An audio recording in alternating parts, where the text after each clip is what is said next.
प्रोमिला गर्ग हरियाणा से। प्रणाम गुरु जी।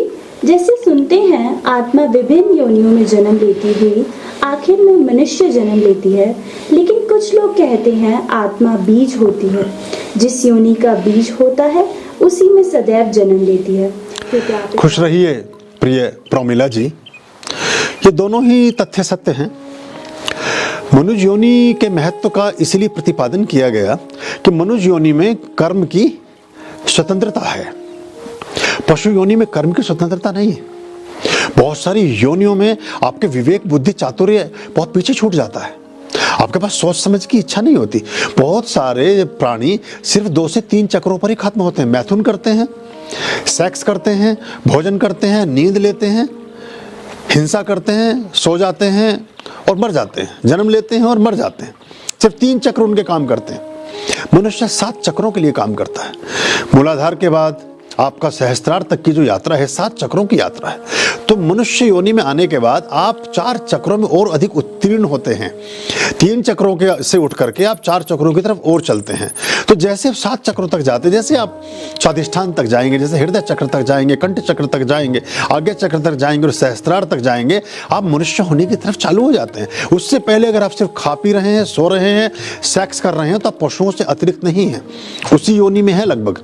उसके अलावा अगर आपके अंदर वात्सल्य है, करुणा है, प्रेम है, सहयोग है, किसी के जीवन को ऊंचा उठाने की कोई बात है और सदाचार है, संस्कार हैं, आपके अंदर आचरण की शुद्धता है, आपके अंदर विचारों का एक बहुत अद्भुत समन्वय है, तो फिर आप मनुष्य योनि में जाते हैं। तो जब मनुष्य योनि में श्रेष्ठतम संस्कारों के साथ आपका जीवन निर्वहन होता है, आपका जीवन यापन होता है, तो आप मनुष्य योनि में ही बारंबार जन्म लेते हैं।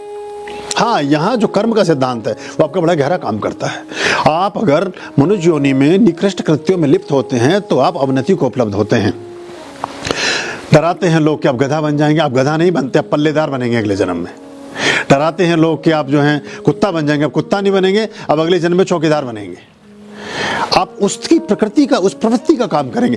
आपको डराते हैं लोग कि आप किसी ऐसी योनि में चले जाएंगे कि आप मांस भक्षण करेंगे, आप कोई बिल्ली कुत्ता ऐसी चीज बन जाएंगे, आप शेर बन जाएंगे। आप शेर ना बन पाएंगे, आप कसाई हो जाएंगे अगले जन्म में, बूचड़ खाने की दुकान चला रहे होंगे, आप मीट का व्यापार कर रहे होंगे। आपके मनुष्य योनि में होते हुए भी कृत्य पशुओं से तालमेल खा रहे होंगे या उस तरह के कृत्यों से तालमेल खा रहे होंगे जिस तरह की योनि की उसकी हम बात करते हैं। हाँ, अगर आप श्रेष्ठतम संस्कारों के साथ जीते हैं तो फिर सदा सर्वदा आप परमात्मा की छाया में ही रहने वाले हैं। आप किसी ऐसे ही कुल कुटुंब में जन्म लेंगे। अगर आपके गण जो हैं विष्णु के गण हैं तो आप टाटा बिरला अंबानियों के यहीं जन्मेंगे जाकर के। अगर आपके रुद्र के गण हैं तो आप डिफरेंट तरह की योनियों में, डिफरेंट तरह के परिवारों में जाकर के आप जन्मेंगे। अगर आपके हनुमान के गण हैं तो आप ऐसे परिवारों में जन्म ले लेंगे जो बहुत बड़े बड़े ज्योतिर्लिंगम हैं, बहुत बड़े बड़े धर्म की पीठें हैं, जो बड़े बड़े आश्रम हैं, उनके परिवारों में जाकर जन्म ले लेंगे आप। अब भक्ति भाव में पूरा जीवन निकल जाएगा आपका। तो ये सारे के सारे देवी देवताओं से और बाकी चीज़ों से चीज़ें गवर्न होती हैं। हम किसी योनि में क्या बनेंगे कि किसी योनि के बीच से क्या जाएगा, इतने ज़्यादा उधेड़-बुन में पढ़ने की जरूरत भी नहीं है। अभी जिस योनि में हो, जिस जीवन में हो, सिर्फ इस जीवन के बारे में सोचो, ना भूतो ना भविष्यति। कहाँ से आए कोई ज़रूरत नहीं, कहाँ को जाएंगे कोई ज़रूरत नहीं, जहाँ हो इसकी ज़रूरत है और इस पर किए जाने वाले हर कृत्य से प्रतिदिन आपका निर्माण हो रहा है। हमारा कृत्य ही अंततः हमें निर्मित करता है। हम प्रतिदिन जो भी करते हैं उसी से हम बनते हैं। एक सुबह अभी सूरज निकला भी नहीं था कि एक माझी नदी किनारे पहुंच गया था। उसका पैर किसी चीज से टकरा गया। उसने देखा कि रास्ते में पत्थरों से भरा हुआ एक झोला पड़ा है। उसने झोले को उठाया और नदी की तरफ चल पड़ा। नदी के किनारे पहुंच करके उसने सुबह के सूरज उगने की प्रतीक्षा की कि सुबह की पहली किरण फूटे, भोर का उजियारा हो तो मैं जाल फेंकूं और मछलियां पकड़ूं। तब तक उसने मनोरंजन के निमित्त अपने साथ लाए गए थैले में से एक एक पत्थर निकालकर जल के शांत जल में फेंकना शुरू किया। तब उसने एक एक पत्थर झोले में से निकालकर नदी के शांत जल में फेंकना शुरू किया। उसके गिरने की छपाक की आवाज सुनता फिर दूसरा पत्थर फेंकता। धीरे धीरे सुबह की किरण निकली, रोशनी हुई, उजियारा बिखरा। तब तक उसके हाथ में एक अंतिम पत्थर शेष रह गया था। उसने गौर से देखा रोशनी में तो फेंके जाने वाली चीज बहुमूल्य हीरे जवाहरात थे। लेकिन अज्ञानतावश अनजानेपन में उसने बहुमूल्य संपदा को गंवा दिया था तो उसके कई जन्मों के लिए पर्याप्त थी। कई जन्मों का उसका निर्वहन सिर्फ उस अपार संपदा से हो सकता था जिसको उसने पत्थर समझकर नदी के शांत जल में फेंक दिया था। लेकिन फिर भी वो मछुआरा सौभाग्यशाली था। अंतिम पत्थर फेंकने से पहले उसे प्रतीत हो गया था कि फेंके जाने वाली वस्तु पत्थर नहीं, बहुमूल्य हीरे जवाहरात है। साधारणतः हम इतने भाग्यशाली नहीं होते। रोशनी नहीं आती, उजियारा नहीं बिखरता, बोहर नहीं फटती, पता ही नहीं चलता कि हम फेंक क्या रहे हैं, हम उठा क्या रहे हैं, हम चल कहाँ रहे हैं, हम कर क्या रहे हैं। हमारे द्वारा किया गया प्रत्येक कृत्य ही अंततः हमें निर्मित करता है।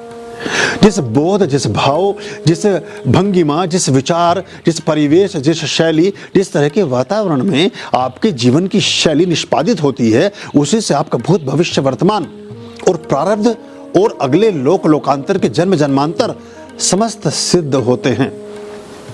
तो अगर आप होश से भरे हैं, जोश तो अच्छा है, लेकिन जोश खाली काम नहीं करता।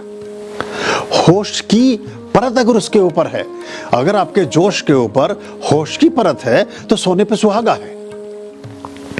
फिर जो आप करेंगे स्थिरता से करेंगे, जो आप करेंगे स्थायित्व के साथ करेंगे, जो आप करेंगे समझबूझ के साथ करेंगे। फिर खोया खोयापन नहीं होगा। फिर जो जीवन निर्मित होगा वो होश पूर्वक होगा। और होश पूर्वक जिसने जीवन को जीने की कला सीख ली, जिसने होश पूर्वक जीवन को जिया जा सकता हो, इस बात को समझ लिया और वैसे जीवन जी भी लिया, फिर उसको चिंता करने की जरूरत नहीं है कि किस योनि में जन्म लेंगे और बीज योनि का क्या है और आत्मा का संस्कार क्या है और आत्मा कहाँ जाएगी और क्या होगा। बहुत विस्तार से वर्णन भगवान श्री कृष्ण ने गीता में इसी के बारे में सब किया है। तो हमें वर्तमान आपके हाथ में है। शुभस्ते शीघ्रम, जो भी श्रेष्ठ करना है, परमात्मा की आराधना, ईश्वर की पूजा प्रार्थना से श्रेष्ठतम इस दुनिया में कुछ भी नहीं। जो भी श्रेष्ठतम है उससे शीघ्र कीजिए। और जब शीघ्र करना शुरू करेंगे तो जीवन में सारी चीजें अपने वास्तविक स्वरूपों तक पहुंचेंगी, अपने वास्तविक स्वरूपों को उपलब्ध होंगी। ओम स्वस्ति अस्तु।